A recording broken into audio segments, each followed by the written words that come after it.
अस्सलाम वालेकुम व्यूवर्स, कैसे आप सब? उम्मीद करता हूँ खैरियत से होंगे। आज हम बात करेंगे किसानों के खून पसीने के बारे में। आबी मखनोई के इस दर्द भरे बयान में हर वो किसान अपनी आवाज़ सुनेगा जो खाद और बिजली के बिलों से परेशान है, अच्छी फसल होने पर भी सस्ते दामों बेचने पर मजबूर है, बीवी बच्चों की ख्वाहिशात और खेती के अखराजात के दरमियान पिसा हुआ है।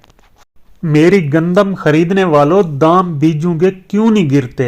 खाद सस्ती कभी नहीं होती, बिजली आए ना आए कुटिया में बिल का नागा कभी नहीं होता, आर्जा हो कोई इलाज में बस हाँफती कांपती हुई माँ की कुछ दुआएं मुझे मुयस्सर हैं।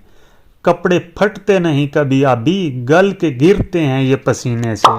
गुड़िया पढ़ने मेरी नहीं जाती, बेटा खेतों में उग रहा है मेरा। घी मसालों का जो ये फैशन है यही एक शौक बीवी का। कोई त्यौहार हो तो करती है, खेत पानी से ज्यादा पीते हैं ये पसीना मेरे मसामों का। खून जितना पिलाना पड़ता है उतना बनता नहीं बदन में मेरे, हड्डियां तक निचोड़ देता हूँ तब कहीं फसल लहलहाती है।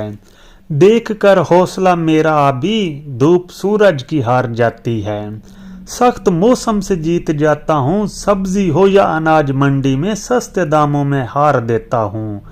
फसल होते ही मैं चुका दूंगा, मेरी गंदम खरीदने वालों थोड़ा आटा उधार दे दोगे? अगर आपको ये पसंद आया तो ज़रूर लाइक और शेयर करें और हमारे चैनल को सब्सक्राइब करें।